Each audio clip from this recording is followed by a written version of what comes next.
याच्यासाठी केला होता अट्टहास, याच्यासाठी केला होता अट्टहास, शेवटीचा दिस गोड व्हावा, आता निश्चिंतीने पावलो विसावा, कुंटलिया धावा तृष्णेच्या.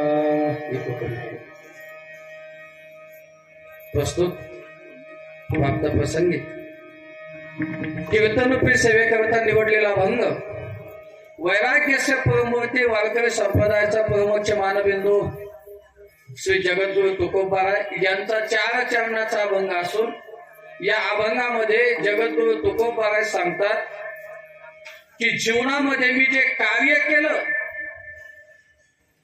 त्या कार्याचा आज मला फायदा झाला आणि हा फायदा होण्यासाठीच मी जीवनभर 8 तास केला. विठाला विठाला.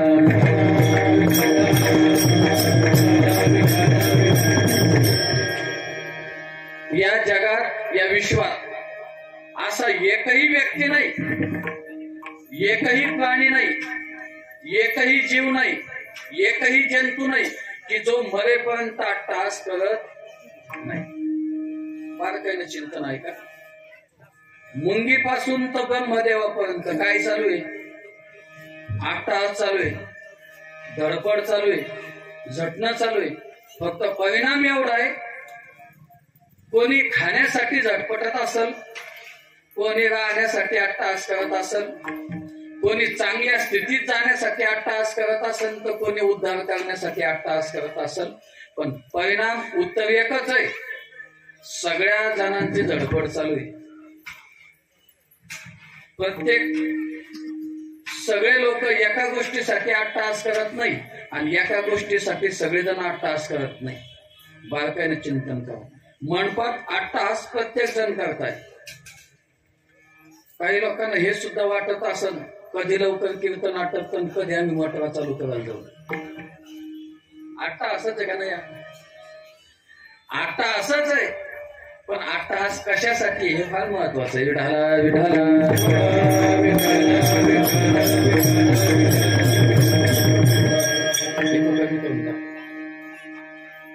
प्रत्येक माणसाच्या जीवनात 8 तास येतात. 8 तासाशिवाय माणूसच नाहीये.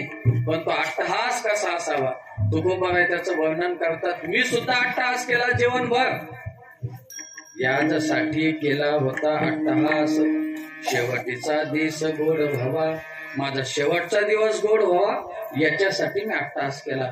माणसाला, प्रत्येक माणसाला जावंच लागणार आहे, असं कोणी बॉन्ड करून आलं नाही. मी 100 वर्ष राहील का 50 वर्ष राहील, पण जोपर्यंत माणसाचं आयुष्य आहे तोपर्यंत माणसानं 8 तास करावा. कुठल्या गोष्टीसाठी? ज्या गोष्टी मिळाल्याच्या नंतर संपून जाणार आहे त्याच्यासाठी 8 तास करू नका. जी गोष्ट मिळाल्याच्या नंतर कधीच संपणार नाहीये त्या गोष्टीसाठी 8 तास करा. विठाला विठाला. मग महाराज तुम्ही कोणत्या गोष्टीसाठी 8 तास केला? तुकाराम महाराज सांगतात की बाबा जी गोष्ट कधी संपणारच नाहीये त्या गोष्टीसाठी मी 8 तास केला. काय झालं महाराज? ती गोष्ट मिळाली का तुम्हाला? तर तुकाराम महाराज म्हणतात ती गोष्ट मला मिळाली आणि परिणाम काय झाला? आता निश्चिंतीने पावलो विसावा, कुंटलिया धावा तृष्णेच्या. आता मला विसावा मिळाला. तुकाराम महाराज सांगतात विसावा जिवंतपणी का मेल्यावर? कसं वाटतं आपल्याला? विसावा जिवंतपणी का गेल्या? गेल्या. घरात का बाहेर?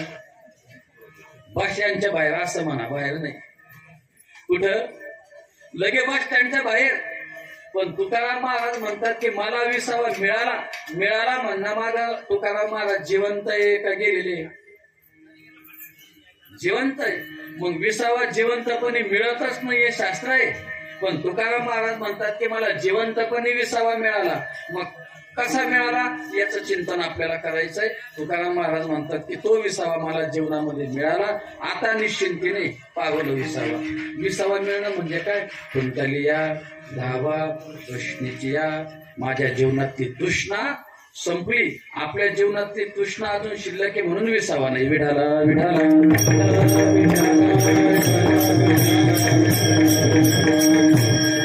मग महाराज विसावा मिळण्यासाठी नेमकी कोणती साधना केली?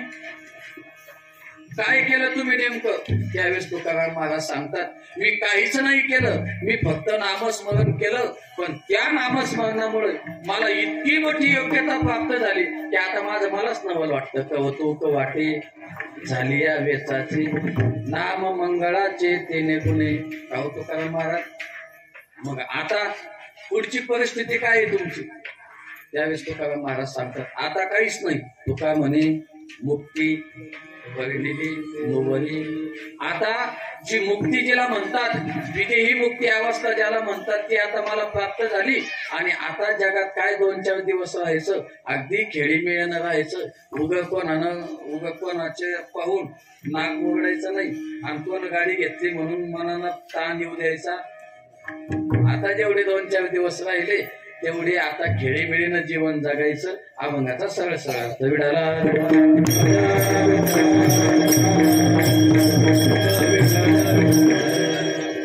आजची कीर्तन सेवा कशाच्या निमित्तानं आहे हे आपल्याला सगळ्यांना माहीतच आहे. पण तरी सुद्धा जात असताना 1-2 मिनिटात अल्पसा परिहार देऊन जातो. आपल्या मौजे जातवा गावामध्ये रहिवास करत असणारे कैलासवासी पंडितराव अहिलाजी पवार 30 तारखेला ज्यांनी या मृत्यू लोकाचा निरोप घेतला आणि भगवंताच्या चरणाविंदी समर्पित झाली. आणि त्याचसोबत कैलासवासी मैनाजी भीमाजी पवार 2 तारखेला ज्यांनी अनंतामध्ये स्वतःला विलीन करून घेतलं. या दोनही महात्म्यांच्या उत्तर कार्याच्या निमित्तानं एक भावपूर्ण श्रद्धांजली देण्याच्या निमित्तानं आजची ही कीर्तन सेवा आहे.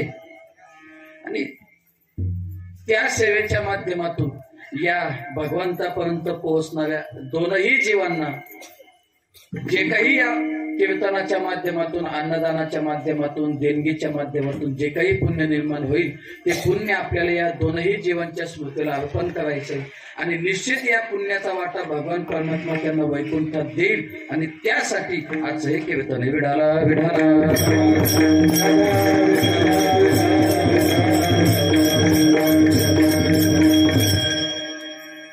माझ्या अभंगाला सुरुवात करण्यापूर्वी 2 मिनिटात सांगून जातो. बरेच लोक प्रश्न विचारतात, महाराज काय गरज आहे उत्तर कार्य करायची, काय गरज आहे तेरावं करायची, सिस्टम लावा, मंडप लावा, गायक वादक बोलवा, एवढी मंडळी, अन्नदान करा, जेव घाला, काय कारण आहे याचं?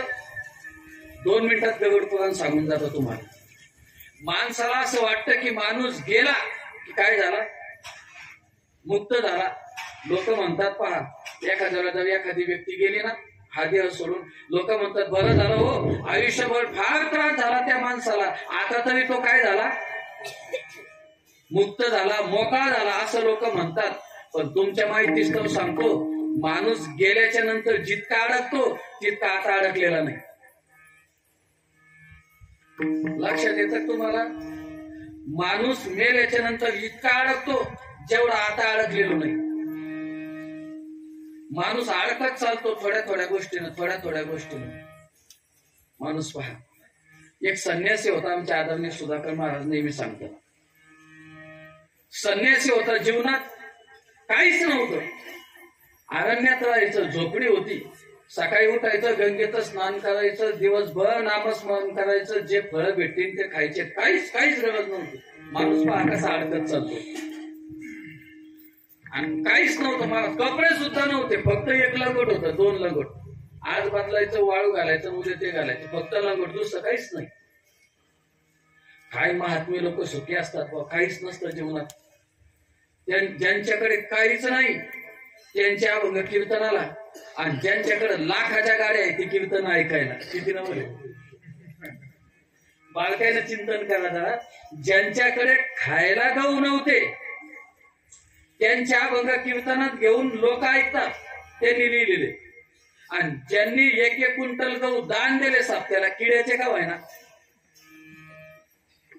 1-1 क्विंटल गहू दान दिले, ते कीर्तन ऐकायला, यालाच तर साधू म्हणतात.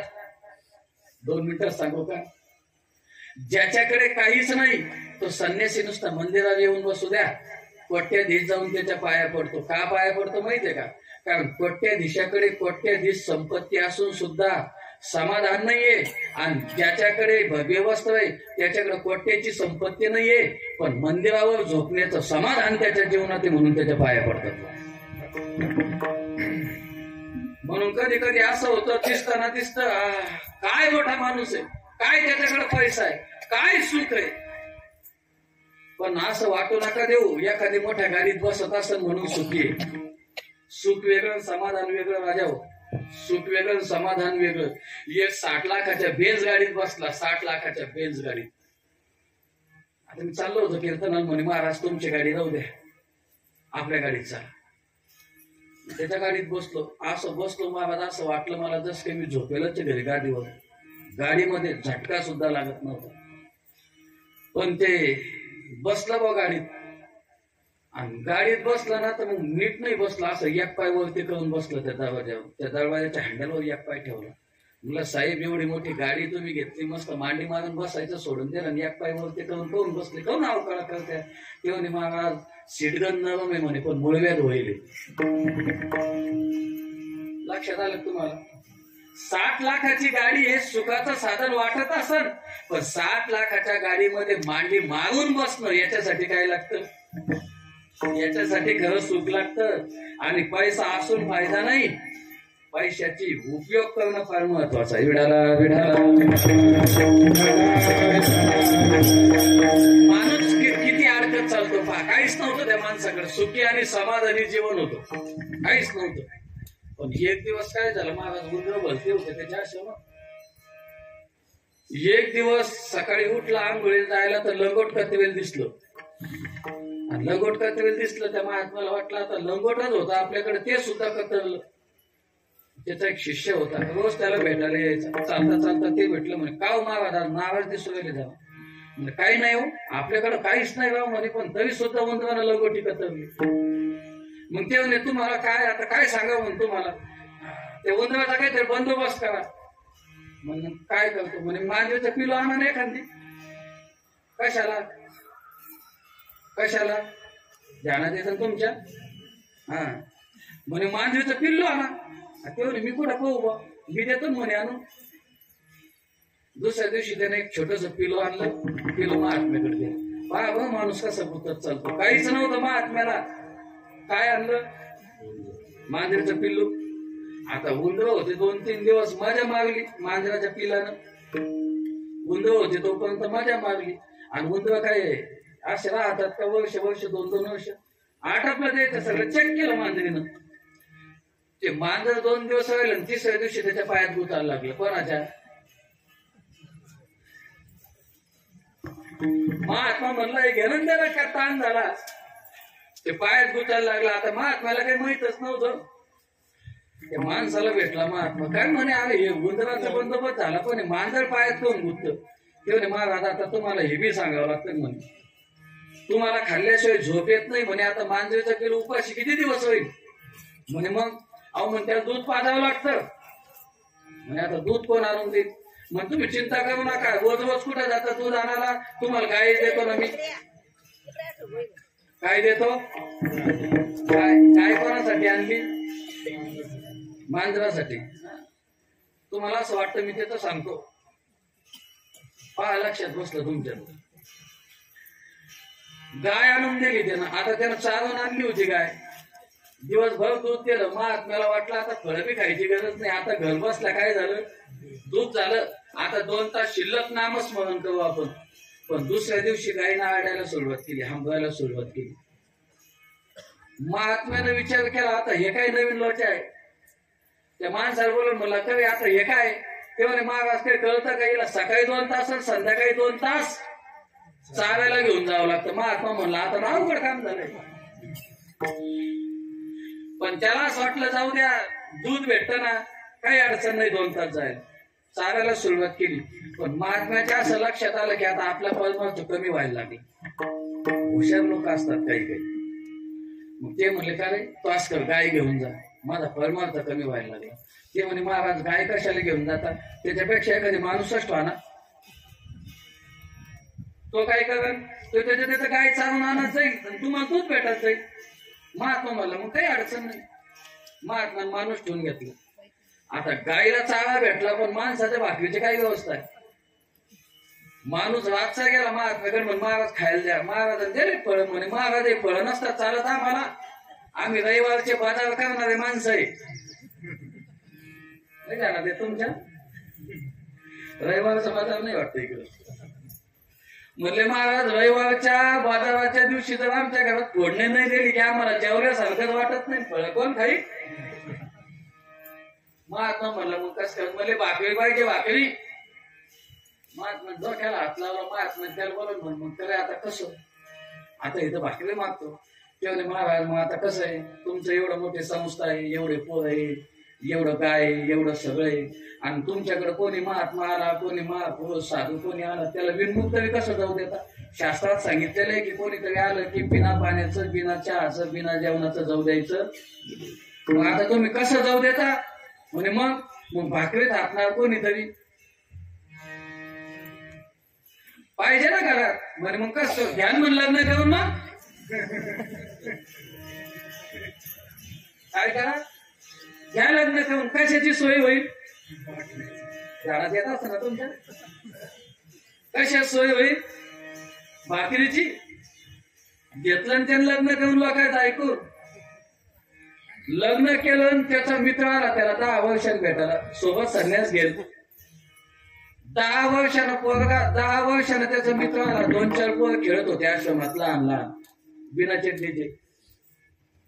महात्म्यानं म्हणलं येणं का आश्रम भाड्यानं द्याला का काय? त्या मित्रांनी त्याला विचारलं म्हणतो भाड्याने गेल्याने द्याला? म्हणलं नाही. मग हे पोर म्हणले आपलेच. आणि म्हणतो आता संन्यास घेतला ना? नाही म्हणे हा प्रसाद भेटला म्हणे मला, प्रसाद. प्रसाद म्हण कशाचा? म्हणलं गोडीचा. हा सगळा प्रसाद कशाचा? अहो काहीच नव्हतं माणसाच्या जीवनात, फक्त लंगोटी कतवली आणि तिथून पुढे माणसाचा काय झाला? संसार चालू झाला. पण आता याच्या पुढे चला. महात्म्याने अट्टहास कशासाठी केला? लंगोटी कतवू नये म्हणून उंदराचा नाश करण्यासाठी. उंदर संपले, मांजरीला दुधासाठी, मांजरीला दुधासाठी गाय आणली, गायीला चाऱ्यासाठी माणूस आणला, चाऱ्यासाठी भाकरी थापणारी आणावं लागली, भाकरी थापणारे आल्याच्या नंतर संसार सुरुवात झाला. बरं तुम्हाला असं वाटतं का गेल्याच्या नंतर त्याचा उद्धार झाला असं? अहो आपला नाही झाला तर त्याचा कधी व्हायचा? एका छोट्या छोट्या गोष्टीपासून माणूस गुतत चालतो. मग या गोष्टीला अट्टहास केल्यापेक्षा तुकाराम महाराजांना विचारलं, महाराज अट्टहास तर प्रत्येक माणसं करतात, अहो कुत्रे सुद्धा अट्टहास करतात जीवनात. बारकाईने चिंतन करा. कुत्र सुद्धा अट्टहास करतं. सकाळी उठल्यापासून तर संध्याकाळी झोपेपर्यंत कुत्र 10 जणांच्या काही जातं घरी जातं. किती जणांच्या? 10 जणांच्या घरी जातं. कशाला जातं? जय घालायला जातं. ते काय अपेक्षा असते त्याची? की मी एका घरात गेलो की मला चतकोर भाकर भेटल. किती? चतकोर भाकर. मग 4 घरात गेला की त्याला किती भाकर भेटली? 4 घरात गेल्यावर चतकोर भाकरीनं 2 कोणचं गणित कोणत्या शाळेत घेतले तुम्ही? अभी एकच भाकर होय ना? 4 घरात किती भाकर भेटली? 1 भाकर. मग त्यानं 5व्या घरात जायला पाहिजे का नाही जायला पाहिजे? त्याचं पोट भरलेलं असल्यावर सुद्धा ते 5व्या घरात जातं. आणि बारकाईनं चिंतन करा, त्याला चतकोर भाकर टाकली की ते उचलतं आणि काय करतं? कुठेतरी जातं, गड्ड करतं आणि गड्ड करून काय करतं ते पाहिलं असं ना तुम्ही? मग त्याच्या सुद्धा जीवनात काय आहे? अट्टहास आहे. कुत्र्याच्या जीवनात सांगतो बरं मी, बारकाईनं लक्षात ठेवा. कुत्र्याच्या जीवनात सुद्धा काय आहे? अट्टहास आहे. एका संन्यासाच्या जीवनात सुद्धा काय आहे? अट्टहास आहे. चला आता आपलं जीवन घेऊ. आपण संतही नाही, आपण साधू सुद्धा नाही, आणि आपण कुत्र सुद्धा नाही, आपण माणसं आहे. आपल्या जीवनात किती अट्टहास आहे? बारकाईनं पहा. ज्याचं झालं नाही ते सुद्धा परेशान आहे. ज्याचं झालं नाही ते सुद्धा परेशान आहे. लक्षात आलं तुमच्या काय ते? आता सगळेच परेशान आहे, त्यामुळे सांगायचं काही काम नाही आपल्याला. ज्याचं झालं नाही ते परेशान आहे. ज्याचं ठरलं त्याचं होऊनही राहिलं, लॉकडाऊन आलं ते बी परेशान आहे. लक्षात आलं ना. काल एका बैठकीला गेलो, आमचे गायक मित्र आहेत, त्यांचं कुंकू झालं आणि त्याला सांगितलं घ्यान करून. ते म्हणणं नाही आम्हाला मोठं करू नये. म्हटलं उद्या लॉकडाऊन झालं तर पोय लग्न लावणं पडलं, येण्यासारखं करू नको. ज्यांचं ठरलं त्यांना सुद्धा करण्यासाठी काय 8 तास आहे. बरं ज्यांचं झालं यायचं कसं वाटतं तुम्हाला? ज्यांचं झालं नाही ते तर समजा कटाळेलाच काही विषय नाही, पण ज्यांचं व्हायलंय त्यांचं कसं वाटतं तुम्हाला? ज्याचं व्हायलंय ते दुप्पट परेशानी महाराज. आमच्याकडं जरा तरुण सरपंच आहे, लग्न झालं त्याचं. लग्न झालं, महिनाभरानं सभा घेतली गावात, नागरी सत्कार केला त्याचा. लग्न झाल्यावर पहा माणूस किती दुःखी. भव्य नागरी सत्कार केला, हे मोठे मोठे हात, त्याने सगळे फोटो काढले, घरी नेले. बायकोला सांगितलं, म्हणले पाहिलं का अख्खं गाव मला मानतं. माझ्या समोर 1000 लोक होते, मला लोकांनी हार घातले, मोठ्या मोठ्या शाली दिल्या, सगळ्या गावामध्ये मला लोक डोक्यावर घेतात. नुसतं असं केलं. काय वाटतं तुम्हाला? किती आनंदी झाला असेल ते.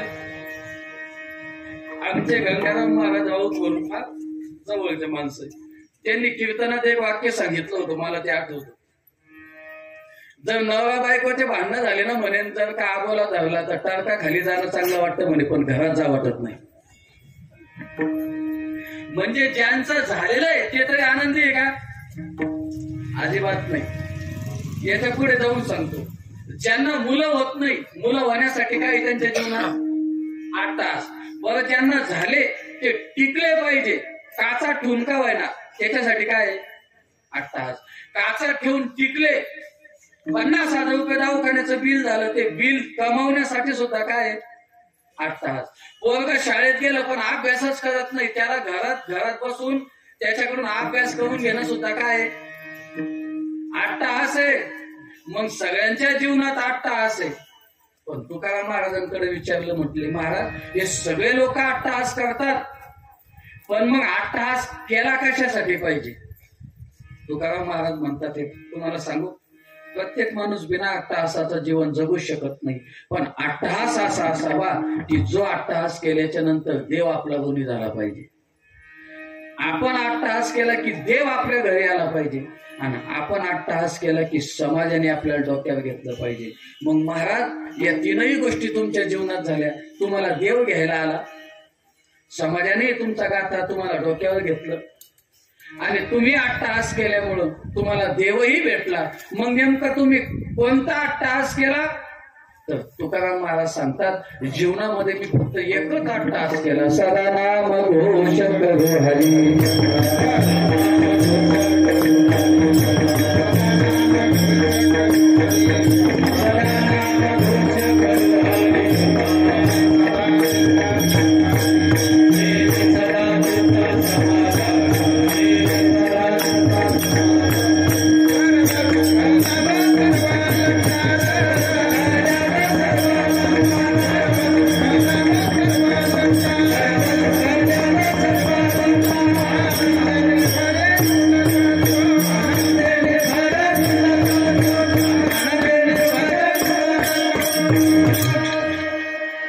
तुकाराम महाराजांनी सांगितलं, जीवनात मी एकच 8 तास केला. कोणता?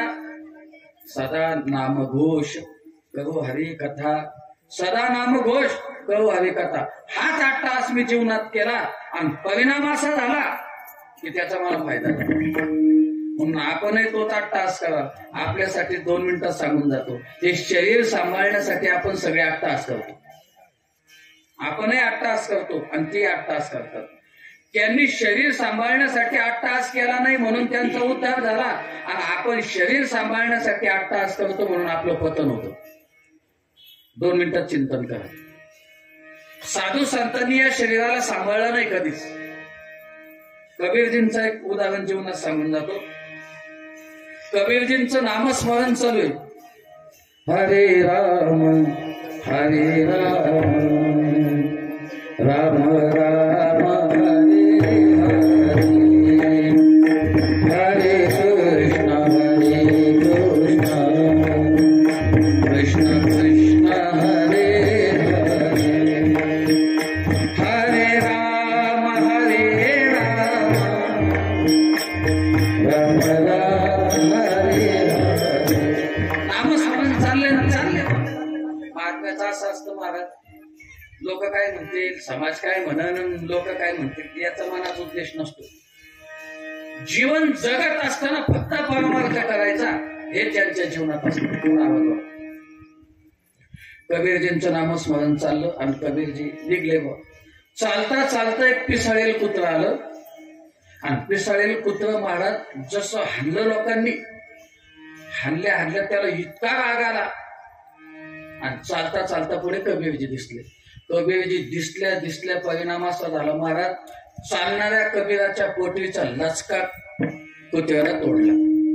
दात पोटरीमध्ये घुसले आणि कुत्रा पाठीमागे ओढतो आणि कबीरजी पुढे चालतात. कबीरजींच्या पायाला कुत्रा चावला हे सुद्धा कबीरजींच्या लक्षात येत नाही. त्याला विदेहमुक्ती अवस्था म्हणतात. आपलं तर असं आहे, आपल्या शेजाऱ्याला कोणी बोललं की याला घरात कळतं की बाहेर भांडणं झाले. आणि संतांचं असं आहे की स्वतःला त्रास होतो हे सुद्धा कळलं नाही. त्याला विदेहमुक्ती अवस्था म्हणतात.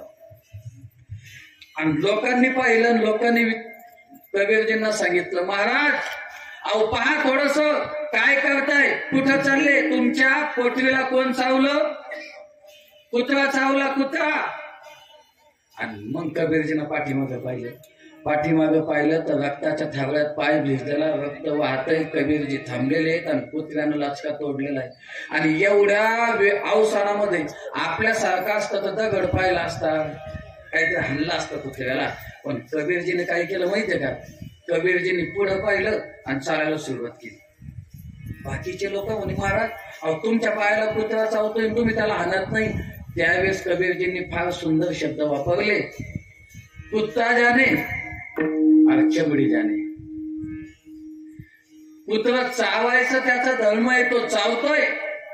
आणि शरीरातून चावल्याच्या नंतर रक्त येणार हा शरीराचा धर्म आहे, तो शरीराचा धर्म पूर्ण करतोय. हे शरीर माझं नाही, मग याच्यासाठी मी भांडू कशासाठी. कोण म्हणतं, कबीरजी त्यांनी कधी शरीराचा विचार केला नाही. आणि थोडा आपल्याकडे यावर, आपलं भांडण कशासाठी.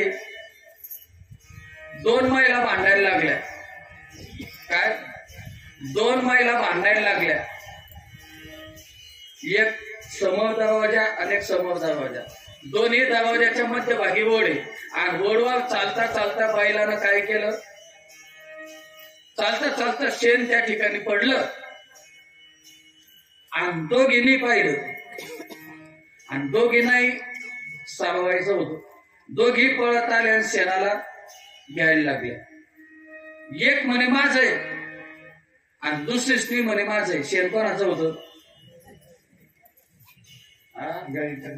ध्यानात येतं तुमच्या, गाईचं म्हशीचं काय ज्याचं असेल त्याचं शेण कोणाचं आहे, त्यांचं. आणि यांचं काय भांडण चाललं, माझं आहे. अहो साधा विषय घ्या, कबीरजींचं शरीर असून सुद्धा कबीरजी म्हणतात ते माझं नाही. आणि गाईचं शेण सुद्धा आपण आपलं म्हणतो. याचं कारण माणूस किती गुंतलेला आहे पहा. विठाला विठाला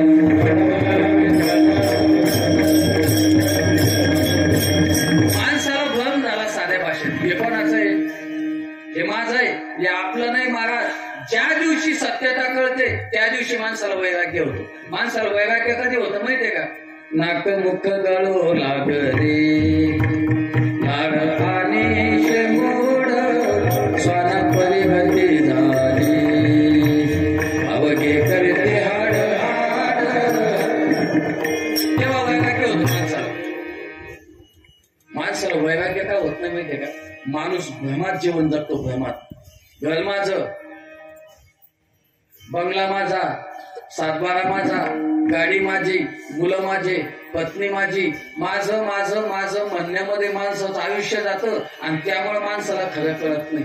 पण खरं एकच आहे, आपण किती कमवून ठेवा आणि किती यादी आला सांभाळा, एक दिवस मोतीबिंदू 100% होणार. एक दिवस गुडघ्याच्या पुड्या, अंधारीच्या पुड्या 100% खाणं पडणार. अंधारीच्या पुड्या खात असते ना कोणी? कोणाला वाटतं गुडघे दुखत नाही का? कोणाला वाटतं आपल्याला झावळं झावळं दिवसा दिसत नाही का? बरं मग डोळे कोणाचे? डोळे कोणाचे? डोळे आपले. मग डोळे आपले तर मोतीबिंदू व्हाव का नाही व्हाव, हे कोणाचे पाहिजे होते? सत्ता आपली पाहिजे होती. पण पाय आपले का दुसऱ्याचे? आपले. मग पाय दुखायचे का न दुखू द्यायचे, हे कोणाची सत्ता पाहिजे होती? आपली पाहिजे होती. मग आपली सत्ता नाहीये का? नाहीये कारण आपलं नाहीये. मला एक जण म्हणायचं, महाराज काय तुम्ही सांगता, पाय माझे, हात माझे, तोंड माझं, हे सगळं माझं, तुम्ही म्हणता दुसऱ्याचं आहे. त्याला म्हणलं तू टेन्शन घेऊ नको, तुला एक दिवस कळलं. त्याच्या भावकीतलं कोणतरी वारलं, गेलो अंत्यविधीसाठी. गेलो, त्यानं खांदा दिला होता, ते प्रेत चाललं पुढं आणि असं उताराला प्रेत लागली चढायला आणि उतारावरून एक जण सायकल घेऊन गेलो होतो. आता ते मित्र होते, त्याचे गट्टेच काढून गेलो होते कोणतरी ब्रेकचे, त्याला माहितच नाही. त्यांची सायकल पळवली महाराज, उतारावर लागली आणि पुढून पाहिले की आमच्या विधी येते, प्रेत येते आणि मग त्या काड्यावरती वळल्या. गट्टेच नव्हते तर प्रेत कुठून लागत? सायकल घेऊन जसं आलं महाराज, सरका काका सरका करून ते घुसलं ते चौघाच्या मध्ये. बाजूला पडले चौघ जण, प्रेतही बाजूला पडलं आणि मग ते चौघ जण उठले. जे सायकल घालेलं होतं का त्याला धरलं, मोका घालायला लागले. बोल काय तू बॅग रे, तुला कळतं का प्रसंग काय? सायकल घेऊन मध्ये घुसला, तुला कळतं काही? पण ते हुशार होतं. ते म्हणे, का हो दादा, जे पडलं ज्याला लागलं ते काहीच बोलत नाही, तुम्ही कोण मारायले मला? लक्षात आलं तुमच्या? जे पडलं ज्याला लागलं ते काहीच बोलत नाही, तुम्ही कोण मारताय? मग जे पडलं त्याला लागलं, मग त्यानं मारायला पाहिजे का दुसऱ्याने मारायला पाहिजे? बरं ठीक आहे, त्याला हात नाही का मारण्यासाठी, चालण्यासाठी पाय नाही का? माझं म्हणणं मेल्या माणसानं कसं लोकांना ताण द्या? मारणाऱ्या माणसानं म्हणावं तुम्ही काय करा, चला पुढं, फुलं गेलं टाका, मी तेव्हा न्याय घेऊन आलोच. म्हणतं कधी असं का नाही म्हणत माहितीये का? येथे याची सत्ता,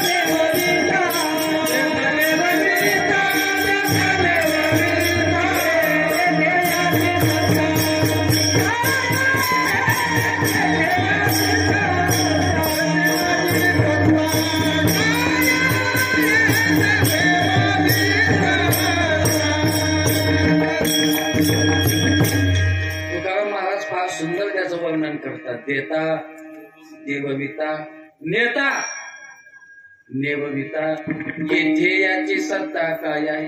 देणारा सुद्धा कोण आहे? तोच आहे. आणि नेणारा सुद्धा कोण आहे? तोच आहे. 10,000 रुपये भाव भेटला कपाशीला. किती? 10,000 कपाशी भेटला.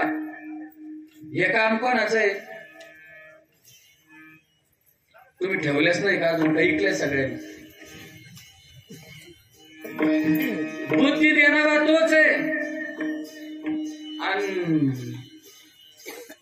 एखाद्या वेळेला आपण किती विचार करा, 4,000चा भाव चालू. एक जण मला म्हणे, महाराज काय हिंमत आहे म्हणे, 6,000च्या खाली रुपये द्यायचा नाही आपल्याला, तुम्ही काही करा. जोपर्यंत भाव येत नाही तोपर्यंत इकायचाच नाही. त्याला म्हणलं, अरे येण्यासारखं करू नको, तुझ्या प्रारब्धात असेल तर तुला 10,000 भेटल आणि प्रारब्धात नसेल तर 3,500 इकावं लागत. ते म्हणले, महाराज आपण प्रारब्ध मानतच नाही, मी 6,000 रुपये क्विंटलच्या खाली 1 रुपया सुद्धा घेणार नाही. म्हणलं तू येण्यासारखं करू नको रे. नाही मग 50 क्विंटल कापूस हॉलमध्ये लावून दिला. हॉलमध्ये लावला आणि हॉलमध्ये लावल्याच्या नंतर 2 महिने भाव 5,900 वर गेला. इकायला पाहिजे नाही? काय वाटतं तुम्हाला? इकायला पाहिजे नाही? इकायला पाहिजे. त्याला म्हणलं आम्ही 5,900 झाला, 100च्या आधी दे सोडून, देऊन टाक. ते म्हणलं अजिबात नाही, घेईन तर 7,000. दुसऱ्या दिवशी 5.5 झाला. किती? 5.5. त्याला म्हणलं तो आज मी येण्यासारखं करू नको, आता दुसरा कापूस निघून राहिला, 5.5 का व्हायना तो देऊन टाक, तो अजून आहे. ते म्हणे महाराज 6च्या खाली रुपये बी घेणार नाही. माणसाच्या अपेक्षा पहा. 4 दिवसानं 51 झाला. किती? 51. मग त्याला थोडा थोडा घाम फुटायला सुरुवात झाली. ते म्हणे महाराज बरं झालं असतं 59ला द्यायला असतात, पण मग आता 51ला कसं काय देता? हो द्या आता, थांबूनच घेऊ. 3 महिने पुन्हा थांबलं ते. आणि मग 3 महिने थांबलं ना, तो झोपाला मारुतीच्या मंदिरात आलं. म्हणलं करे 10 लाखाचा बंगला बांधला, एवढं मोठ्या स्टाईलच्या पडच्या खुशाल झोपाला मारुतीच्या मंदिरात. महाराज हॉलमध्ये कपाशी ठेवली, इतक्या पिसा झाल्या की ते स्वयंपाक रूम मध्ये सुद्धा झोपू देणार. मला मग इकून टाक ना. म्हणे आता 35 मागू राहिले. किती? किती? 35. आणि मला 35 का व्हायला देऊन टाक. म्हणलं नाही, कमीत कमी 5. पुन्हा 2 महिने थांबलं ते. आता बाकीचे लोक म्हणे तू विकतो का तू घर सोडतो, कस करतो? तू एकटी 7 लोक तुझ्या घरात होत्या मान्य, पण आता आमच्या झोपा खावा बोलायला.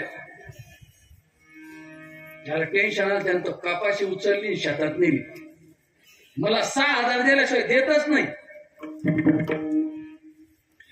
किती दिवसांना भाव भेटला असं? हा, किती दिवसांना भाव भेटला असं? आपलं द्या सोडून. अहो बेंबीच्या देठापासून आवडला मी पुन्हा येईन. नाही द्या ना ते तुमच्या अजून. मी पुन्हा येईन. 2 महिने आवडलं ते, पण पुन्हा नाही येता आलं. त्याला कापसाचा भाव कधी यायचा आपला? विठाला विठाला.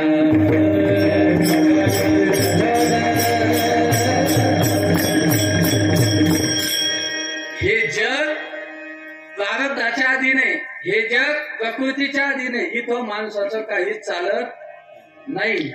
कोरोना आला, चाललं नाही. 1 डोस काढला, दुसरा काढला, पुन्हा बूस्टर 3ऱ्या द्यायची तयारी. तरी आता तो डेल्टा करून आला. पुन्हा तो ओमायक्रॉन होता, तो होता त्याचा डेल्टा करून आला. काय माणूस प्रकृतीच्या अधीने. आपण जे ठरवतो ते कधीच होत नाही, आणि त्याने ठरवलं ते झाल्याशिवाय होतच नाही. विडाला विडाला. हे आपलं नाही महाराज, याला आपण आपलं म्हणतो. 2 मिनिटात सांगून जाईल. याला किती भावीचे साबण लावा, किती भावी आत्तव लावा, किती भावी पावडर लावा, किती एसीच्या रूम मध्ये सांभाळा, कितीतरी ऑक्सिजन लावा, व्हेंटिलेटर लावा, किती कुठाने करा, पण 1 दिवस याची माती होणार हे 100%. अहो कबीरजी एकदम साध्या भाषेत सांगतात. या तन मांजता रे एक दिन माटी में मिल जाना. या तन मांजता रे एक दिन माटी में मिल जाना. माटी में मिल जाना.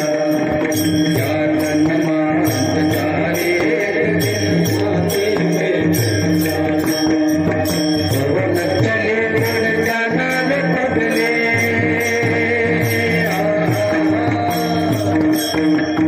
पवन चले उड़ जाना रे पगले. समय चूक बचताना, समय चूक बचताना. जान मांगता एक दिन माटी में मिल जाना. जान मांगता एक दिन माटी में मिल जाना. कबीरजी फार सुंदर सांगतात पहा. आपण तन म्हणजे शरीर आणि मांजणे म्हणजे घासणं. किती घासा, पण एक दिवस माटी में मिल जाना, पवन चले उड़ जाना रे पगले समय चूक बचताना. माणसाच्या हातून वेळ गेलं की पस्तावं लागतं माणसाला. इथं माणसाच्या हातातून वेळ गेली की काय करावं लागतं? फक्त पश्चाताप करावा लागतो, बाकी आपल्या हातात काहीच नाही.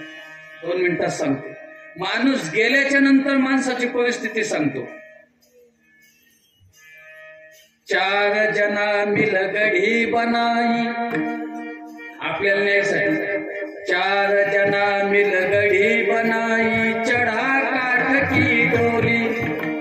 4 जना मिल गढी बनाई, चढ़ा काठ की डोली.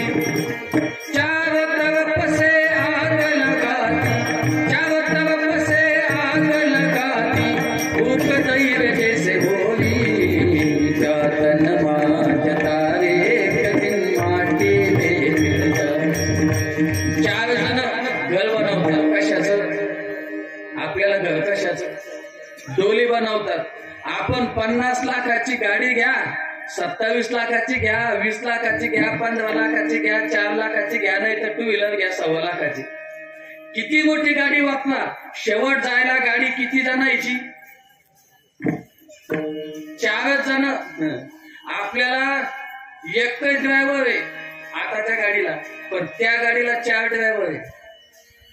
किती? 4 ड्रायव्हर. आणि चाकं किती तिला? 8. 4 चाकांना तरी उशीर होतो जायला. लोक म्हणतात त्याला 8 चाकांना जाऊ द्या. आणि तिथे गेल्याच्या नंतर लोक म्हणतात का फुलं ठेवले का? फुलं कळतात तुम्हाला? झेंडूचे, गुलाबाचे, कमळाचे, कशाचे राहतात? येड्या बाबळीचे फुलं. किती खोटं बोलतात लोक. हा महाराज फुलं नेऊन ठेवले, मुलं नेऊन ठेवले. म्हणलं फुलं? तिथं गेले तर येड्या बाबळे, काटे सुद्धा काढे नव्हते त्याचे. येड्या बाबळीचे फुलं. आणि एकदा का माणसाला तिथं नेलं की मग याला याच्यावर उचलतात आणि गादीवर ठेवतात. कशाच्या? फुलाच्या गादीवर ठेवलं की पुढं फार विशेष आहे महाराज. हाड जले जैसे बन की लकड़िया, केस जले जैसे घासा. हाड जले जैसे बन की लकड़िया, केस जले जैसे घासा. कंचन जैसी काया जल गई, कंचन जैसी काया जल गई, कोई नहीं आवे पासा. जातन मांझता रे एक दिन माटी में मिल जाना. तिथं गेलं की मग लोक काय करतात? आग्नी कोणीकडून लावतात? एकीकडून. सगळीकडून सारखा आग लागली पाहिजे म्हणून सगळीकडून 4कडून पेटवतात. पण पेटल्याच्या नंतर बारीक पहा, माणूस जळताना असा चटचट चटचट आवाज येतो. हाड जले जैसे बन की लकड़िया, केस जले जैसे घासा. घासा म्हणजे वाळलेलं गवत. आणि बांबू, कोरडा बांबू जरा जाळून पासा चटचट चटचट आवाज येतो. तसं माणसाचं शरीर जळतं. आणि महाराज सांगतात, अरे सोन्यासारखा देह आयुष्यभर सांभाळला, पण कंचन जैसी काया जल गई. आणि कोई नाही आवे, कोणी पास म्हणजे जवळ सुद्धा येत नाही. उलट लोक म्हणतात मागवा मागवा. काही लोक पाहतात. आमच्याकडं बाप वागला एकाचा, आणि पोरग इतकं गाडायला लागलं एकसारखं तिकडं पळे. कुठं? पेटेल सरणाकडं. तर दोघं जण ओढून जावे. मी गपचिप गेलो आणि त्याच्या धवेलो. त्याला त्याच्या कानात सांगितलं, म्हणलं सोडून द्या, तुम्ही टेन्शन घेऊ नका, सोडून द्या म्हणलं. सोडून त्याला गपचिप उभं राहिलं. ते पहा काय माझ्याकडे कोणी कोणाच्या तिथे थोडी मारत नसतो. बा जगात फक्त एक माणसानं चांगलं जगा, माणसानं जगा चांगलं. आतापर्यंत फक्त एकच उदाहरण असं आहे की जळत्या चितेत कुत्र्यानं उडी मारली. फक्त एक उदाहरण आहे, फक्त एक. आतापर्यंत कोणी कोणाच्या चितेत उडी मारली नाही, मारणारही नाही. पण वाघ्या नावाचं कुत्र होतं आणि राजगडावर भगवान परमात्म्याचा अवतार छत्रपती शिवाजी महाराजांची चिता रचल्या गेली. वेद मंत्र म्हणताय तर अग्निडाग द्यायचा वाघ या नावाचं पुत्र होतं छत्रपती शिवाजी महाराजांचं. आणि ते आपल्या मालकाला पाहायला लागले. रोज मालक उठायचा आणि डोक्यावर हात ठेवायचा. आज माझा मालक दिसत नाही म्हणून काव्या बाव्या नजरेनं सगळ्या राजगड्यावर पाहायला लागला. आणि लक्षात आलं की कुठेच दिसत नाही, पण घोळका दिसतो. कुत्र्याची जात इमानदार राहते महाराज. माणूस माणसाला धोका देईन पण कुत्रा माणसाला धोका देणार. त्या कुत्र्यानं गर्दीतून जागा काढली आणि त्या सरणापर्यंत गेला.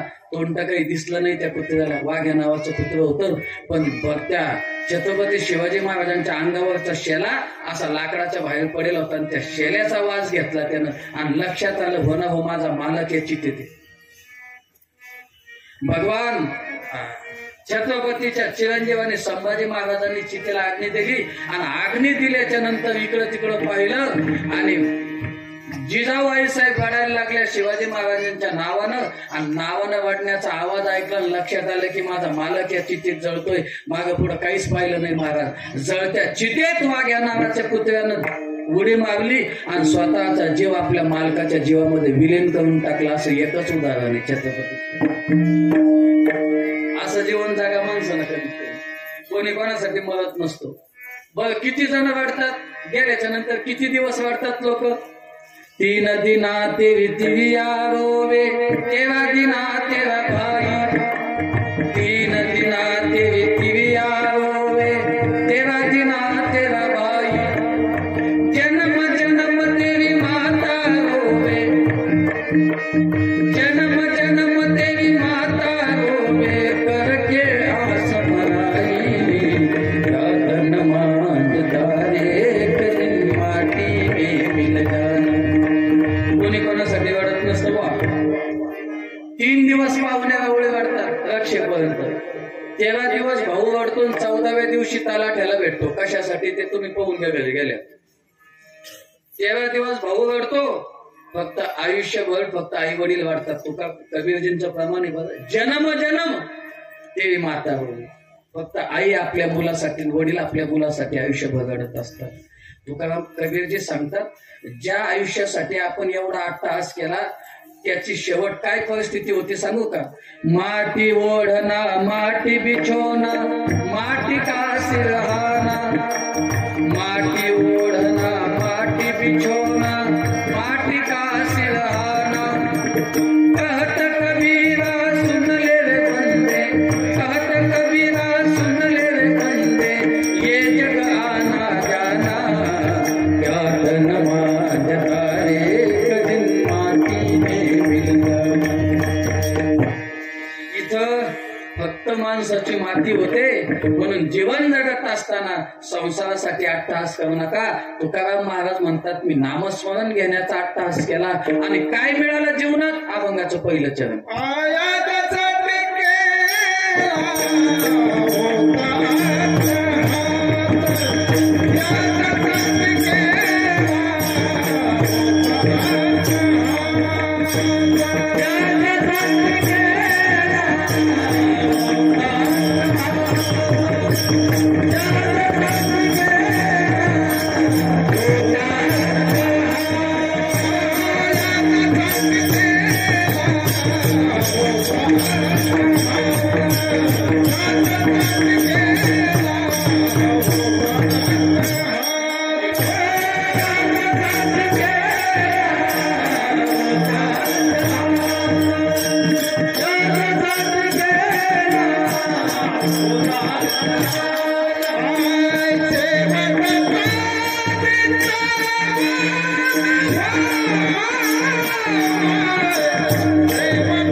तुकाराम महाराज म्हणतात, अरे संसारामध्ये किती टास्क करा, एक दिवस धोका 100%. संसारामध्ये धोका 100%, पण परमार्थात 8 तास केला ना की फायदा 100%. विठाला विठाला.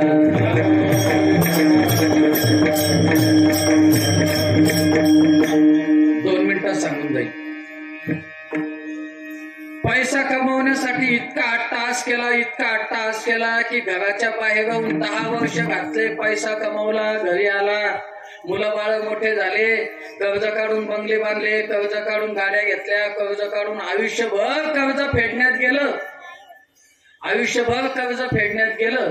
आणि ज्यांच्यासाठी कर्ज काढून आयुष्य घातलं, एक दिवस त्याच मुलांनी आडगळीच्या रूम मध्ये टाकलं. काय मिळालं मी नाही सांगत ना. तुकोबारायांचं प्रमाण याच्यासाठी, धनदारा पुत्र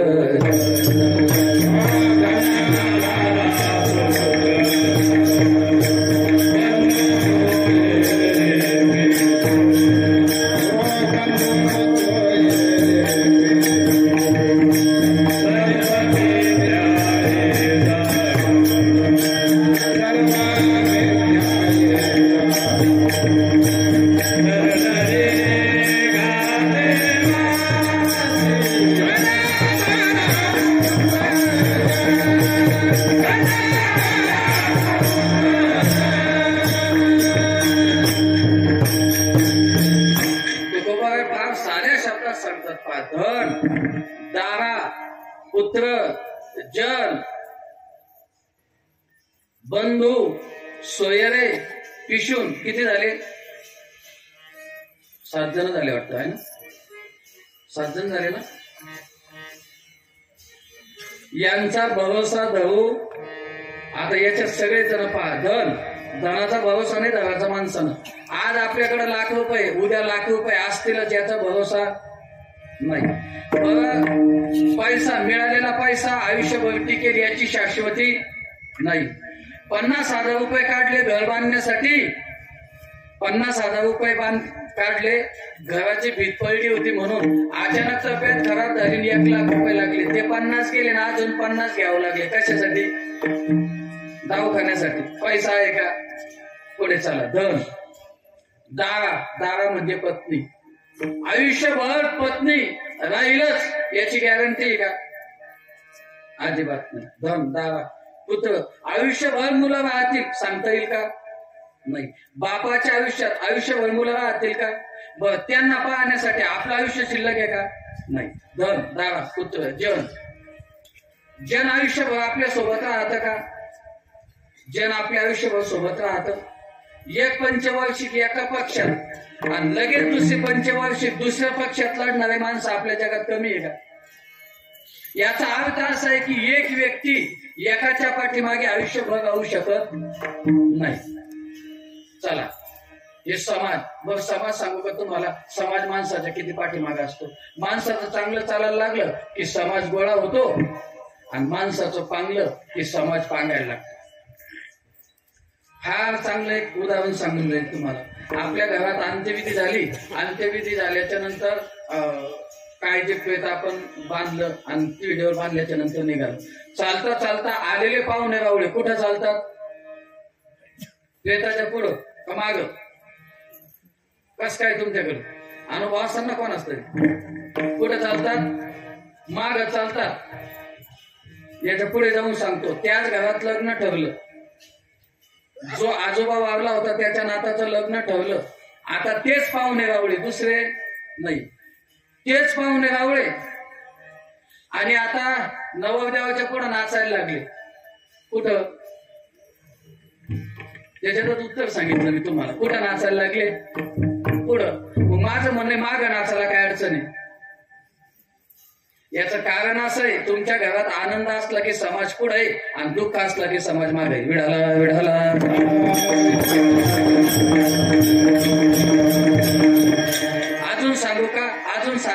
सांगतो. तुमच्या घरात जर दुःख झालं की लोक काय म्हणतात, साहेब तुम्ही घाबरू नका, आम्ही तुमच्या पाठीशी माग आहे. आणि त्या घरात लग्न असलं की लोक सांगतात, साहेब तुम्ही ताण घेऊ नका, डीजे मी सांगितला. काय सांगतात लोक, पत्रावळ्या आणल्या डीजे, म्हणजे जिथं आनंदाचं काम आहे तिथं लोक पुढे असतात. आपण जर म्हणलं ना, नाही नाही लग्न साधं करून घेऊ, साहेब कशाला साधं करता, मी देतो 10,000 तुम्हाला, उद्या ना जलसा. समाज कुठं आहे तुमच्या पुढं, आणि ज्या दिवशी दुःख आहे त्या दिवशी समाज पाठीमागे. म्हणून धन दारा पुत्र जन बंधू. कीर्तन म्हणजे हेच आहे महाराज. कीर्तनामध्ये खरं बोला माणसानं. आमच्या आदरणीय गुरुजी रामभाऊजी महाराज राऊ, आमच्या गुरुजींचं एक फार महत्वाचं वाक्य आहे, कीर्तनकारानं कीर्तन करावं ते खरं सांगावं, लोक आनंदित होतील म्हणून खोटं बोलू नये. कारण तू तर नरकाला जाशील यात नवल नाही, पण बसलेले सगळे घेऊन जाणार आहे. म्हणून कीर्तनकारानं खरं बोलावं. म्हणून आता इथून पुढे लय अवघड आहे, सगळं खोटं आहे. धन दारा पुत्र जन, पण इथून पुढे जरा अवघड वाटण आपल्याला. बंधू, बंधू सुद्धा माणसाला आयुष्यभर पाठिंबा देत. धन दारा पुत्र जन बंधू. सोयरे आणि पिशून, हे पिशून शब्दाचा अर्थ बऱ्याच जणांना कळाला नाही अजून. आणि ज्या दिवशी पिशून शब्दाचा अर्थ कळाला गड्या, त्या दिवशी त्यानं भगवे रुमाल घ्यायच्या मुर्डेश्वरला जायचं डायरेक्ट. पिशून लय अवघड आहे, पिशून जात लय अवघड आहे. ही तुमच्याकडून 50,000 रुपये नेती पण वर्षभर तोंडच दाखवत नाही. पिशून लग्न ठरवतील, लग्न ठरवल्याच्या नंतर मंडपात दिसत नाही, हे पिशून जाते. म्हणून हे आमच्यावर कधीच विश्वास ठेवायचा नाही. पुढे जाऊन समका का कडक बोलले असतील तुकाराम महाराज. एवढं अनुभव घेतला तेव्हा बोलले. तुकाराम महाराजकडे मी नेहमी सांगतो, एक विद्यार्थी होता, तो नेहमी कार्यक्रमाला जायचा. पण तुकाराम महाराजांनी सांगितलं आज रातचा कार्यक्रम आहे आपला, रात्री जायचं. ते म्हणे महाराज दिवसाचे उत्तर कार्य किती सांगा, रातचं नाही जमणार. म्हणजे कहून म्हणे महाराज माझं लग्न होऊन 6 महिने झाले, माझ्या घरामध्ये कोणी नाही, सगळे लहान आहे, माझ्याशिवाय घर चालत नाही, मी गेल्याशिवाय लोक जेवत नाही, मी घरात जाईपर्यंत जेवायला कोणीच बसत, मी उठेपर्यंत चहा कोणी घेत. आता भांडे धुवून ठेवले तो विषय वेगळा, पण त्याच्या मनाला समाधान असतं की मी उठल्याशिवाय घरात चहा होत नाही.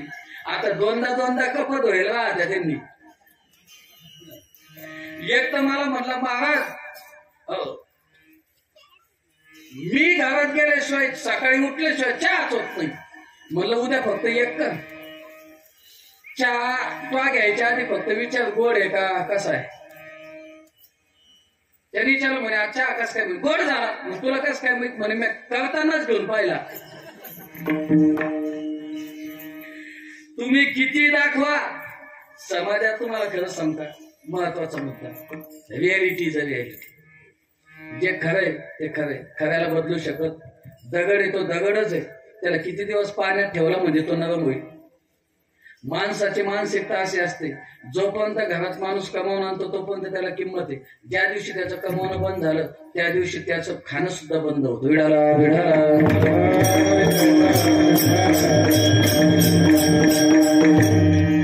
तुकाराम महाराज म्हणाला कोणी कोणाचं नसतं, तो असं येण्यासारखं करू नको, कर परमार्थ भजन कर.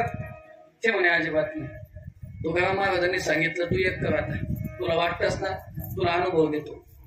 त्याला बसवलं आणि प्राणायाम नावाचा योग आहे. आता प्राणायाम, तो प्राणायाम जर केला, तो योग जर केला आणि एकदा का माणसाचा हृदयात असलेला जीव जर ब्रह्मरंध्रात नेऊन ठेवला तर श्वास बंद असतो पण माणूस जिवंत असतो. तुकाराम महाराजांनी त्याला प्रक्रिया सांगितली. तो घरी गेला, दुसऱ्या दिवशी पूजेला बसला, त्यानं समाधी लावली. 1 तास झाला, 2 तास झाला, मालक अजून उठत नाही. म्हणून पत्नी उठवायला गेली, हात लावला, देह थंडा वाटला आणि तिने वाढायला सुरुवात केली. मालक गेली, सगळी आवाज सावर चालू झाली आणि लोकांचा लय अवघड आहे महाराज. एकदा माणूस गेला की नंतर फक्त प्रोसेस चालते. काय चालते? प्रोसेस. हो, बाकी काही विशेष नसतं. सगळी प्रोसेस झाली, पाहुण्या रावळ्यांना फोन झाले, पाहुणे रावळे जमा झाले. धावता धावता सांगतो आणि सगळे जमा झाले, रडायला लागले. बापानं सांगायला लागले. बाप म्हणायला लागला अरे देवा पिकलं पान होतं, आज ना उद्या गळणारच होतं, पण माझा तरणा बाण पोरगा नेला. याच्या अगोदर मी मेलो असतो तर बरं झालं असतं. माय म्हणायला लागली, मालक आहे मरण पाहिजे माणसाला, आणि तुम्ही कशाला जाता, तुमच्या अगोदर मी गेले असते जमलं असतं, पण पोरगा राहायला पाहिजे होतं. बायको म्हटली, मालक तुम्ही गेले, माझ्या जीवनात आता काहीच राहिलं नाही, मी मेले असते चाललं असतं. भाऊ म्हणला, तू गेला ना, माझं सामर्थ्य संपलं, एखाद्याला मी गेलो असतो चाललो असतो. यांचं रडणं चालू, आणि तो जिवंतच होता ना, त्याला हातून रडायला यायला लागलं. काय माझ्यावर प्रेम आहे लोकांचं, किती प्रेम आहे. मी उगाच तुकाराम महाराजांचं ऐकलं, आणि सगळे आवरावर झाले, बाहेर काढायचं आंघोळीला तुकाराम महाराज आले, भिक्षा मागायला लागले. लोक म्हणे, महाराज इथं आम्हाच घर सोडा, पुढे भिक्षा मागा. तेव्हा काय झालं म्हणे, काही नाही, इथं मुलगा वारला म्हणे. म्हणे मुलगा वारला? म्हणे कोण वारला? म्हणे तुमच्या कीर्तनाला येतो तोच. महाराज मध्ये गेले, महाराज मध्ये गेल्याच्या नंतर महाराजांनी त्याच्याकडे पाहिलं, त्याला सांगितलं, म्हटलं अरे हा माझा विद्यार्थी, मी याला जिवंत करू शकतो, पण जिवंत करत असताना अडचण एकच आहे, माझ्याकडे औषध आहे, आणि ते मी दुधात टाकणार. एक ग्लास दूध आणलं. ते तुकाराम महाराजांच्या खिशात पुडी होती, बुक्क्याची पुडी होती, कशात औषध होतं, ती बुक्क्याची पुडी काढली, दुधात टाकली. आता ते काळं झालं दूध, आणि सांगितलं हे दूध ज्यानं घेतलं तो जाणार, आणि त्याच्याऐवजी कसं वाटतं तुम्हाला, हात मागं सरकले, बाकी सगळे लगे दिवस घ्या. जे मेन होते घरचे वाटणारे तेवढेच राहिले फक्त जवळ. तुकाराम महाराज म्हटले, पहिला ग्लास पत्नीकडे गेला, म्हणले ताई तुम्ही घ्या. तुम्ही जर घेतले तर लोक वड सावित्री पौर्णिमेसारखी तुमच्या नावानं पूजा करतील, किंवा पतीसाठी हिनं जीव दिला, घेऊन टाका तुम्ही. तिनं सांगितलं, महाराज माझं अजून काही फार आयुष्य झालं नाही, माझं अजून पुढचं आयुष्य, माझ्या पुढच्या आयुष्याचं काय करायचं ते मी पाहून घेईन, जाऊ द्या पुढं ग्लास. नाही घेतला महाराज. पुढं बाप म्हणत होता ना, पिकलं पाणी. तुकाराम महाराज म्हणे, महाराज पिकलं पाणी गळू द्या, आज ना उद्या गळणारच आहे, जाऊ द्या, घेऊन टाका तुम्ही. म्हाताऱ्याकडे ग्लास गेल्यावर म्हाताऱ्याने तुकाराम महाराजच्या कानात सांगितलं, म्हणे महाराज घेतलं असतं, पण 2.5-3 लाख रुपये गावात वाटेले, आणि कोणालाच माहित नाही. आणि मी जर दूध घेतलं आणि मी जर गेलो तर लोक काही इतके नीतीचे नाही की ते माझ्या पोराला 2.5 लाख रुपये देतील. म्हणजे आज करा, तसंही म्हातारीचं काम होईल, जाऊ द्या. म्हातारीकडे गेली, म्हणजे मग तुम्ही घ्या. नाही ते म्हणे, जोपर्यंत याला वाटी लावत नाही तोपर्यंत मी जात नाही जाणार, ते तुमच्या. मला जोपर्यंत जिवंत आहे तोपर्यंत त्यांच्या सेवेसाठी मला थांब नाही. आता कोणाच्या सेवेसाठी ते घरी गेला विचार करा तुम्ही.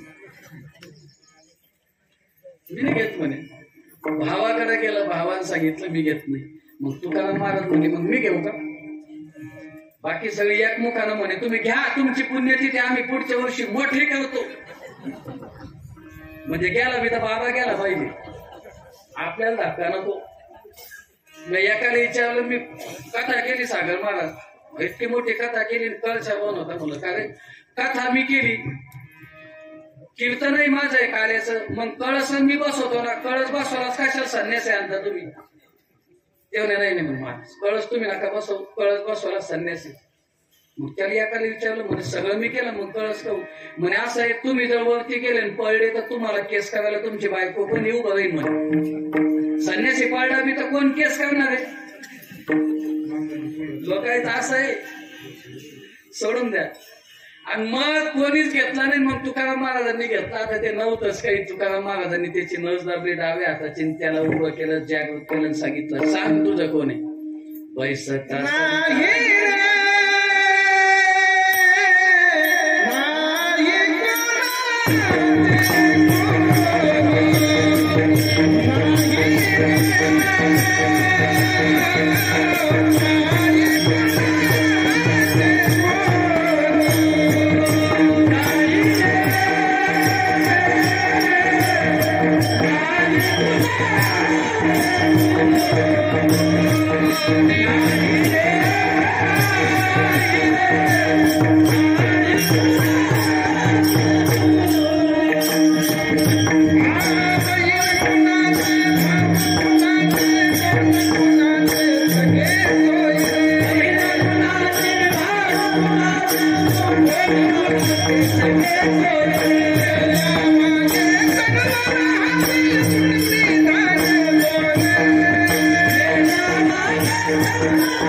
बहीण कुणाची भाऊ कुणाचा कोण कुणाचे सगळे सोयरे कोणी कोणाचं नसतं महाराज. बरं जाऊ द्या, आपण आपल्या त्यावर एवढं उन्मत्त होतो, एवढा अहंकार करतो, पण हे तरी आपलं आहे का? 2 दिवसाची जवानी तुझी, 2 दिवसाची जवानी महाराज एकदा निघून जाईल. किती कटा आणा, किती मोठ्या गाड्या चालवा, किती मोठे केस करा, कोणची हेअरस्टाईल करा, किती मोठी घड्याळ घाला, किती मोठं पिस्टल प्या, गोल्ड ब्लॅक प्या, कोणचंही घ्या, पण एक दिवस पश्चाताप जरूर आहे. मग याच्यात 8 तास केल्यापेक्षा हे जर आपलं नसन, मग याच्यात 8 तास केल्यापेक्षा तुकाराम महाराज म्हणतात मी याच्यात 8 तास केला नाही, मी 8 तास केला परमार्थामध्ये, आणि तो केल्यामुळे परिणाम काय झाला, ते मला प्राप्त झालं, देव मला प्राप्त झाला, यासाठी केला होता 8 तास.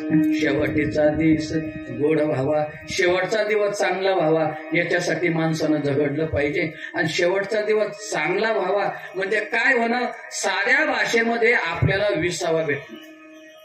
आपण आता विश्रांत आहे, आपण अविश्रांत आहे, आपल्याला विश्रांती मिळाली पाहिजे.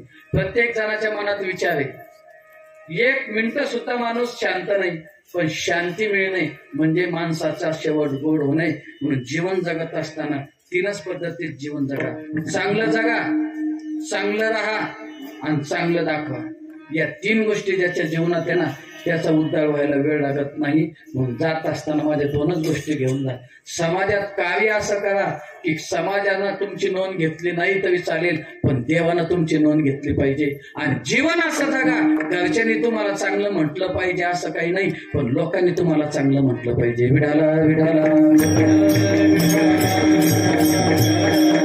काय करावं लागेल त्याच्यासाठी, लोकांना चांगलं म्हणण्यासाठी बांधावे करावं लागतील लोकांचे. रातच्या गाड्याचं पेट्रोल काढावं लागल, लोकांचे लग्न मोडावं लागल, तेव्हा लोक चांगले म्हणते, नाही का? नाही, अजिबात नाही. तुकाराम महाराज याचं उत्तर देतात, करा हरिभक्ती आणि ती येईल कामा, सोडवील यमा पासून या. म्हणून जीवन जगत असताना हरिभक्ती करा, नामस्मरण करा. आणि गेल्याच्या नंतर जर आपल्याला असं वाटत असून आपण मुक्त होऊ, तर मुक्त होत नाही. आता 2 मिनिटात सांगून जातो. विठाला विठाला.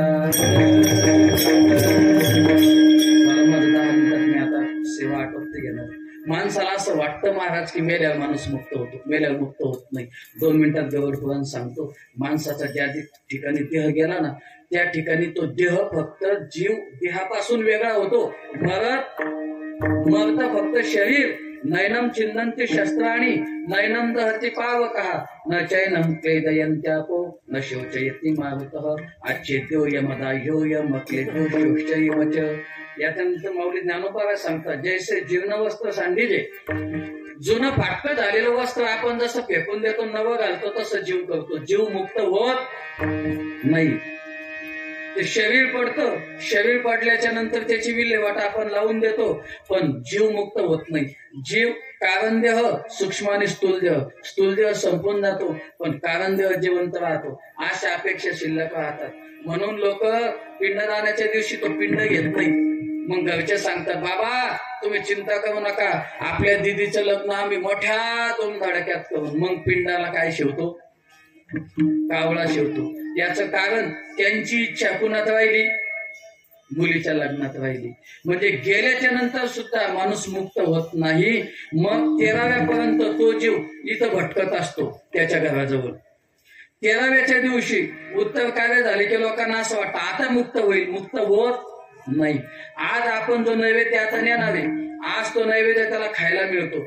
पहिल्या दिवसापासून मृत्यूपासून तर 10 दिवसापर्यंत जो नैवेद्य काढतो, ज्यानं पाणी पाजला तो, त्या एका नैवेद्यापासून त्याचं एक पिंड बनतं, शरीर बनतं. आणि 10व्याच्या दिवशी जो पिंड बनतो, त्या पिंडाच्या माध्यमातून जे 10 दिवसात शरीर मिळतं, त्या शरीरात त्या जीवाचा काय होतो, प्रवेश होतो, प्राण त्याच्यात जातो. आणि मग तो असा अंगठ्या एवढा असतो फक्त देह. मग तो देह त्याला खाण्यापिण्यासाठी काहीच मिळत नसतं, म्हणून भरलेल्या पोटानं जायचं असेल तर अन्नदान करून जा माणसानं जीवनात. चला 10व्याच्या दिवशी त्याची पूजा झाली की तो पिंडात जातो. पिंडात गेला 3 दिवस पुन्हा तो पिंड त्या घराच्या भोवती राहतो. 13व्याच्या दिवशी त्याला नैवेद्य नेला जातो ना, तो नैवेद्य त्याला खायला भेटतो. आणि लोकांना वाटन की आता झालं, इथून तर खरी मजा असते पुढं. इथून पुढे 364 दिवस त्याला चालावं लागतं. कुणीकडं आरती यमराजा बंधू साहिष्ण बीजा भोर विपत्ती माता दक्षिणेचे राज्य तुला देवा कुंकुमदान आरती यमराजा. दक्षिण दिशा कोणाची? यमाची. आणि दक्षिण दिशेला त्याला चालावं लागतं. बरं, चालताना असं आहे, 12 सूर्य चालतात त्याच्या डोक्यावर. किती? 12 सूर्य त्याच्या डोक्यावर चालतात. एकच सूर्य आहे तर दुपारी 12 वाजता आपण उभं नाही राहू शकत, पण त्याच्या डोक्यावर 12 सूर्य चालतात. किती त्रास असेल त्याला. त्याच्या पायात चप्पल नसते, छत्री नसते, म्हणून काही लोक देतात दहाव्याला छत्री चपला. पण तुम्हाला सांगू का, जर त्या माणसानं जीवनभर सत्कार्य केलं नसेल, तुम्ही सोन्याची जरी दान दिली तरी फायदा होत. म्हणून जीवन आहे तोपर्यंत मदत करा लोकांना, आहे तोपर्यंत. मेल्याच्या नंतर आपण किती दान दिलं पाहिजे, त्याचा फायदा 100% होणार आहे. पण जेवढा जिवंतपणी त्याला होणार आहे तेवढा मेल्याच्या नंतर. आणि मग तो चालतो. 29 दिवसाला एक मुक्काम असतो, आणि त्याला आपण काय म्हणतो, महिना.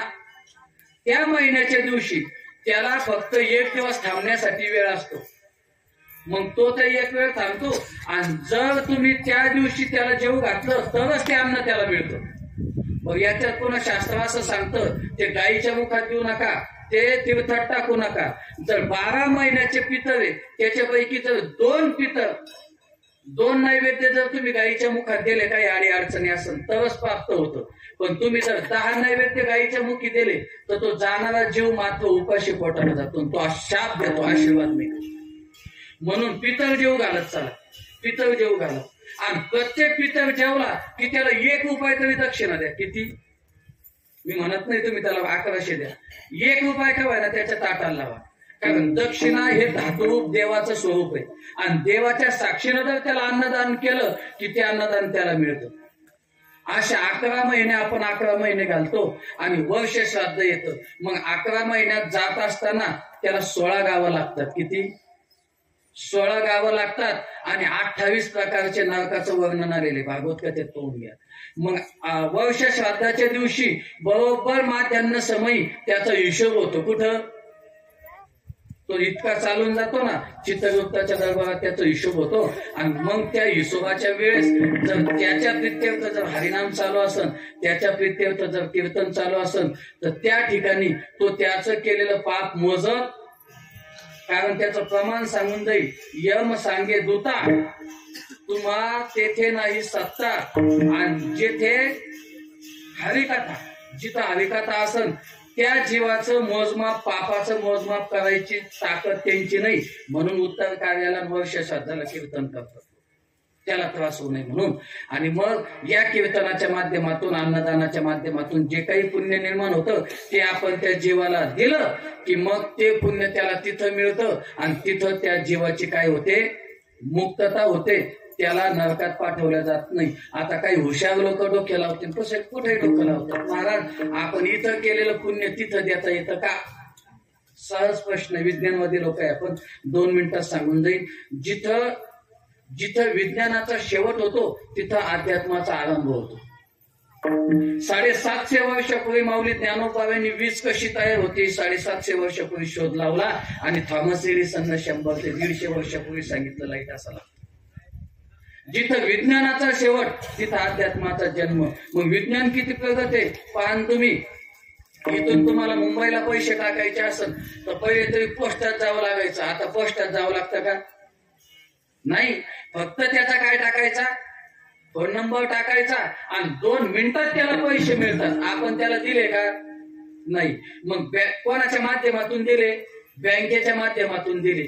तसं कीर्तन उपी बँक आहे आणि आपल्याला त्याच्या नावाचं पुण्य फोन पे तर नाही.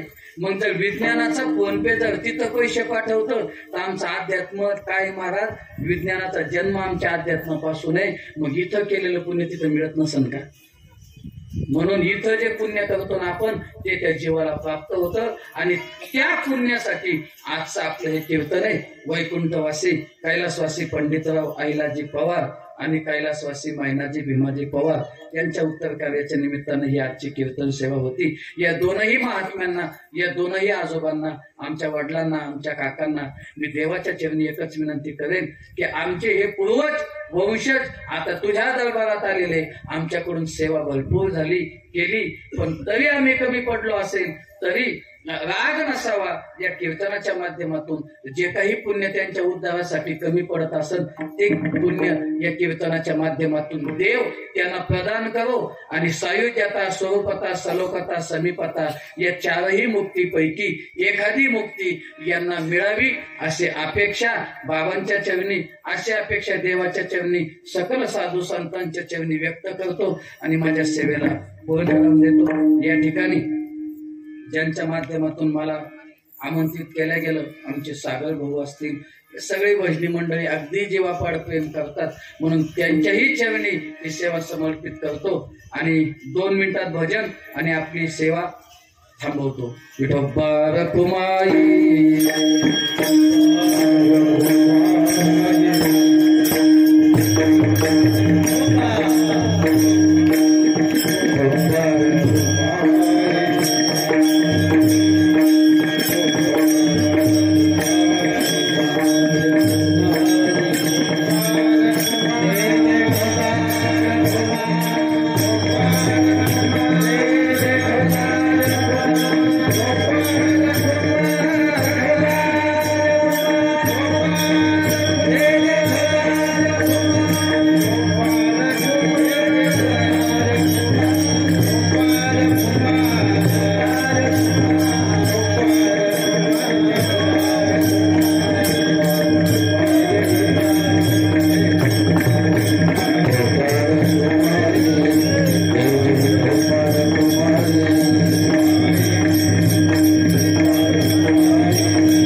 झालेली सेवा बाबांच्या चरणी समर्पित करू. जीवन जगत असताना चांगलं जीवन जगाकडे आपण कितीही परमार्थ, कितीही संसार केला, किती अट्टास केले, किती लुबाड्या केल्या, किती चोऱ्या केल्या आणि कितीही पैसा कमवला तर एक दिवस त्याची माती होणार, पण त्याच्यासोबत आपल्या नावाची सुद्धा माती होणार. मग कमीत कमी जीव हे बघा, पैसा, धन, गाड्या, संपत्ती, मान, पद माणसाला प्रारब्धाने मिळत असतात. तुम्ही किती जरी झटले, एखादी असं राहतो 5 पंचवार्षिक लढतो पण कधी सरपंच होत नाही, आणि एखाद्याचं असं असतं की सदस्याला उभा राहतो पण सरपंच होऊन जातो. काय हे त्याचं प्रारब्ध आहे. एखादी पंतप्रधानाच्या पदाची इच्छा करत असताना रोज वक्त बदलतो. एखादी पंतप्रधान पदाची अपेक्षा करत असताना आयुष्य वाढवण्यासाठी रोज वक्त फिल्टर करतो, पण देवानं त्याला सुद्धा सोडलं नाही. आणि एखादी सगळ्या घरादाराचा त्याग करतो, पण लोक त्याला पंतप्रधान करतात. हे काय? हे काय? हे माणसाचं प्रारब्ध आहे. म्हणून माणसाने आपल्या कर्तृत्वावर फक्त जीवन जगावं, फळाची अपेक्षा करायची नाही. म्हणून चांगलं जीवन जगा. आई वडिलांची सेवा हाच खरा परमार्थ आहे. आज हे आपले वडील काका तिथून आशीर्वाद देत असतील. तुका म्हणे पितृ आशीर्वाद देतील, कल्याण इच्छिते तया कुळा. तिथून आशीर्वाद देत असतील. बघा हो, अहो तुम्ही नाही पैसा कमवला तर चालतं, पण आमच्या नावानं तुम्ही अन्नदान केलं, आमच्या नावानं परमार्थ केला ना, मी तर आशीर्वाद देईन यात नवल नाही, पण आपल्या पाठीमागचे सगळे पूर्वज तुम्हाला आशीर्वाद देतील आणि तुमच्या घरात कधीच धन धान्य संपत्ती याची कधी कमी होणार नाही. म्हणून ते पूर्वज आपल्यावर निश्चित आनंदित झाले असतील आणि ते सुद्धा म्हणत असतील की तुम्ही जे कार्य केलं त्याचा परिणाम आमच्या जीवनात काय झाला. अभंगाचं शेवटचं चरण.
श्रद्धांजली म्हणून 2 मिनिटं तुकोबारायांचं नामस्मरण आणि सेवेला पूर्ण व्हावं.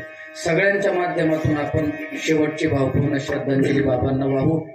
फक्त मनातल्या मनात चिंतन करा की आमचे पूर्वज आपल्यापर्यंत आले, देवाने त्यांना उत्तम अशी जागा द्यावी आणि त्या माध्यमातून संतांचं चिंतन